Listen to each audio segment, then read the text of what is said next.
as she crossed the remaining distance to her mount. "Indeed," she purred. "I do like my English suitors far better." Cecil could hear the councillors grumbling discreetly at the sight of Robert Dudley. This arrogant nobleman's outrageous pursuit of the Queen, and her even more scandalous acceptance of that pursuit, were creating an unwholesome climate that imperilled Elizabeth's chances of marrying honourably here or abroad. For Dudley, believed by many to be the Queen's lover, was a married man. Cecil pushed out of his mind the thought that Elizabeth's wanton behaviour was her way of ensuring that she would never have to marry, but could instead keep a series of lovers throughout her reign. Worse, that the Queen might be showing a streak of her mother's nature. The Boleyn blood was tainted with perversity.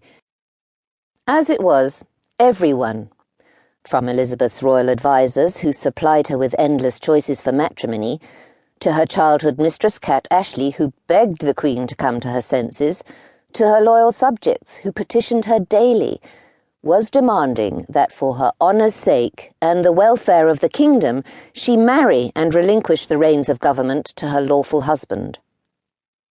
Elizabeth approached Dudley, who, rising from a deep bow, stood straight and manly, his strong features and clear-eyed expression forcing even Cecil to admit the horsemaster was a fine figure of noble virility. Dudley locked his gaze on the Queen's. With no thought to the disapproving stares of her counsellors, Elizabeth reached up and with careless intimacy caressed Dudley's cheek, drawing her long white fingers down his face, slowly tracing the sharp line of his jaw and chin, ending with a tiny tickle in the hollow of his throat. "How does my great stallion?" she asked, suppressing a smile. Perhaps the outraged sniffs and sharp intake of breath from behind prompted her to slap the chestnut steed's massive flank with a resounding thump, affording her stunned counsellors the distant but grateful possibility that the Queen's remark was not the grossly vulgar one they suspected. She turned to Cecil and bestowed on her advisers a warm, playful smile. "My Lords Clinton, Arundel and North, I do greatly appreciate your clement advisements, and take them to heart." She allowed Robert Dudley to boost her onto the horse and sat tall and regal in the saddle looking down upon the men.